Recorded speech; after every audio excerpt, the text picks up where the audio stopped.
Hello friends, welcome to my new video. दोस्तों, अपने नए वीडियो में मैं राजेश बैसोया आपका स्वागत करता हूं। दोस्तों, कुछ दिनों से हर चैनल पर एक ही नाम सुनाई दे रहा है, सीमा हैदर। सभी उसके ऊपर कुछ ना कुछ बोल रहे हैं। मतलब सभी ईर बीर फतेह सभी उस पर वीडियो बना रहे हैं।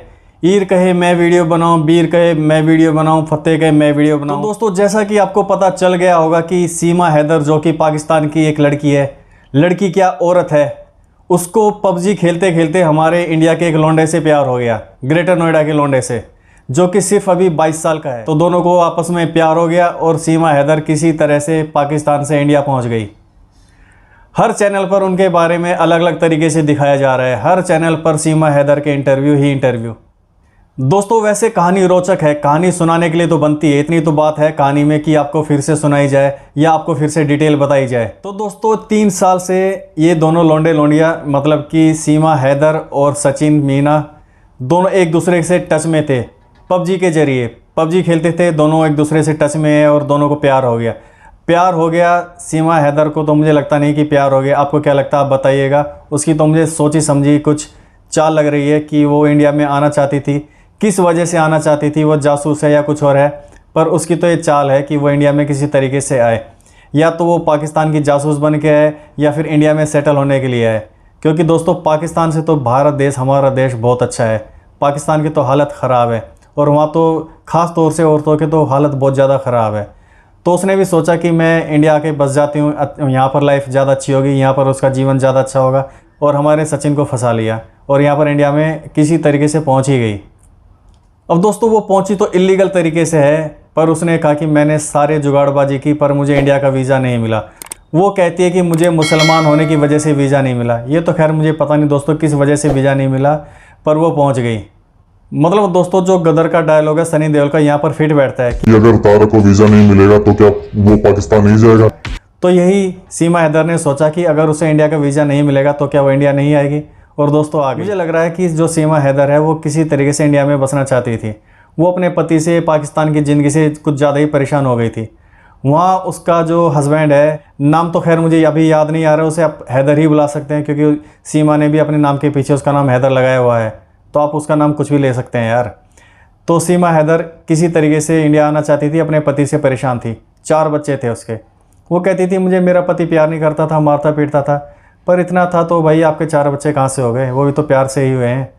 खैर कुछ भी हो, जोक्स अपार्ट, उसने हमारे इंडिया के लौंडे को फंसा लिया और अभी सचिन के घर में है, वो ग्रेटर नोएडा के रबूपुरा गांव में। और दोस्तों, सचिन उसकी कोई पहली पसंद नहीं है। जो उसने बताया कि अभी जो उसका हस्बैंड है, उससे पहले उसे कोई और लौंडा पसंद था, पर उससे उसकी शादी नहीं हुई, तो उसके घर वालों ने उसकी शादी हैदर से कर दी। खैर कैसे भी हुई हो, वो उसका पति था और 4 बच्चे उसी से हुए हैं। अब जैसा कि सीमा हैदर ने बताया कि उसके 4 बच्चे हैं, तो उसने सचिन को बता दिया था। वो कह रही थी कि भाई मैं चारों बच्चों को छोड़कर आ जाऊंगी, मेरी बहन उनको पाल लेगी। पर सचिन ने कहा कि चारों बच्चों को वहाँ छोड़ना नहीं है, मैं पाल लूँगा। अरे भाई, तू कैसे पाल लेगा, 13,000 तू कमाता है, 13,000 में जितना मैंने सुना है तू किराए पे रहता है। तो किराए पे रहते हुए 4 बच्चों का भी खर्चा उठाएगा, 2 तुम हो 6, और तेरे अपने पेरेंट्स भी होंगे, तो पता नहीं कैसे खर्चा उठाएगा। प्यार अंधा होता है, पर यहाँ तो कुछ ज़्यादा ही अंधा है। तो सीमा हैदर ने बताया कि पहले तो उसने अपना घर बेचा, जो कि उसके नाम पर था, 12 या 13 लाख का। उसने वो घर बेचा, फिर वहाँ से उसने किसी तरह से वीज़ा के लिए कोशिश की, पर वीज़ा नहीं मिल पाया। तो उसको कहीं से पता लगा हो कि वो नेपाल के जरिए आ सकती है। तो वो पहले नेपाल पहुँचने के लिए उसने जुगाड़बाजी की। और नेपाल जाने के लिए दोस्तों, वहाँ से डायरेक्ट कोई विमान नहीं है, विमान या जहाज़ नहीं है। तो पहले वो दुबई में पहले वो दुबई जाता है, फिर दुबई से फिर नेपाल जहाज़ जाता है। तो ये जो कहानी है कि वो पहले दुबई गई, दुबई से नेपाल गई, तो उसके पास कोई और चारा नहीं था, यही रास्ता था, जहाज़ जैसे ही आता है भाई। तो ये इस तरीके से पहले वो दुबई गई, दुबई के बाद नेपाल गई, और नेपाल से किसी तरह जुगाड़बाजी करके दिल्ली, और दिल्ली से फिर रबूपुरा ग्रेटर नोएडा पहुंची। अब ये भी खबरें निकल कर आ रही हैं कि उसके पास 3-4 सिम थे। तो जैसा कि पता लगा है कि जो पाकिस्तान का सिम था वो वहाँ पर काम नहीं कर रहा था नेपाल में, तो उसने 500 रुपये देकर दूसरा सिम खरीदा। और उसके अलावा भी सुनने में आ रहा है कि 2-3 फ़ोन उसने तोड़ दिए। खैर दोस्तों, इस बारे में तो सच्चाई पता नहीं, हो सकता है ये सच भी हो, ये तो खैर जांच के बाद पता चलेगा। और दोस्तों, वहाँ पर जो सीमा का पहला हस्बैंड है, वो कहता है कि भाई मेरे बच्चे मुझे वापस चाहिए, ये है वो है। मैं मोदी सरकार को हाथ जोड़ के अपील करता हूँ कि मैं सीमा का शोहर गुलाम हैदर, मैं मोदी सरकार को हाथ जोड़ के अपील करता हूँ कि मेरे बच्चे पता नहीं कौन से गेम पबजी गेम के जरिए उनको जहनी मरीज बनाया गया और उनको पाकिस्तान से ऐसा पट्टी पड़ा के उनको उनका घर भिजवाया, कैसे बच्चों को जहनी मरीज बनाया गया उनको। हिंदुस्तान के मीडिया का मैं बहुत शुक्रगुजार हूँ कि मुझे तो कोई पता नहीं था मेरे बच्चे किधर हैं। ये भारत मीडिया से मैंने एक क्लिप देखा था कि मेरे बच्चे भारत के पुलिस कस्टडी में है। मैंने देखा, मेरा होश उड़ गया, मेरे बच्चे कैसे चले गए। सीमा मेरा घर वाली है, फरहान, फरवा, फरहा, फरीद, तीनों बेटी।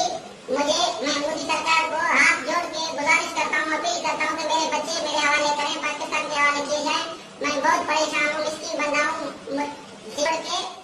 मैं शुक्रगुजार हूँ हिंदुस्तान के मीडिया का, भारत के मीडिया का, मेरा हेल्प किया जाए। मैं बहुत गरीब बंदा हूँ, मैं मिस्किन हूँ, मैं मेहनत मजदूरी करके बच्चों को खिला रहा था।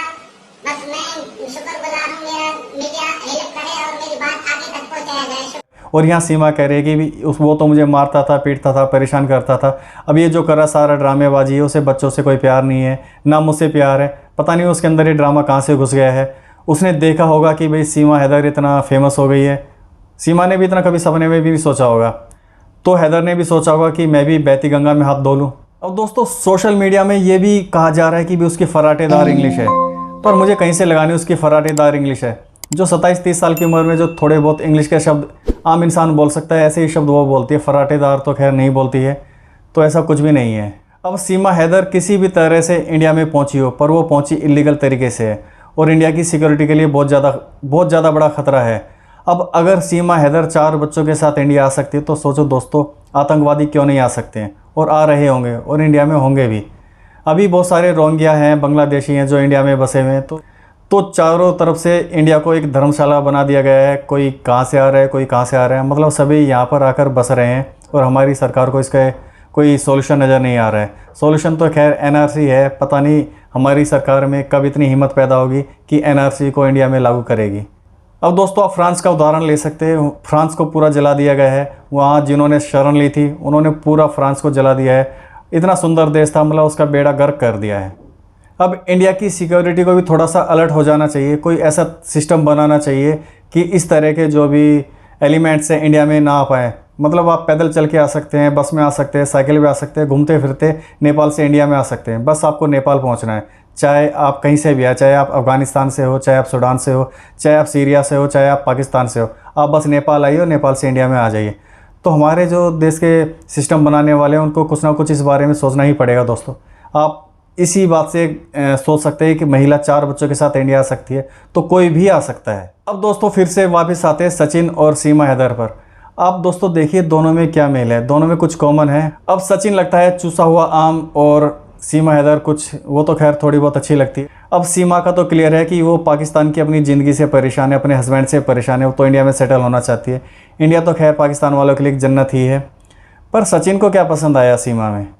4 बच्चों की माँ है भाई, कैसे पालेगा तू 4 बच्चों को? 4 बच्चे उसे अब्बू अब्बू बुलाएंगे, पापा बुलाएंगे। खैर अब तो सीमा ने हिंदू धर्म अपना लिया है और आप देख सकते हैं कि भाई वो तुलसी की भी पूजा कर रही है, भगवानों की भी पूजा कर रही है। तो खैर ये उसकी अच्छी बात है। बाकी जांच एजेंसियां हैं हमारी, वो पता लगाएंगी कि सच क्या है।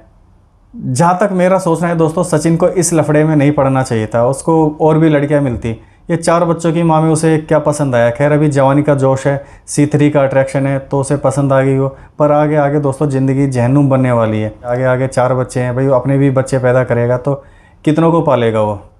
4 उसके हो गए, 2-4 अपने करेगा तो बस तेरी तो लंका लगी, मतलब वाट लग जाएगी तेरी भाई पालते पालते। पर दोस्तों सीमा हैदर में कॉन्फिडेंस गजब का है। जितने कॉन्फिडेंस से वो बात कर रही है, सचिन में तो उसका आधा भी कॉन्फिडेंस नहीं है।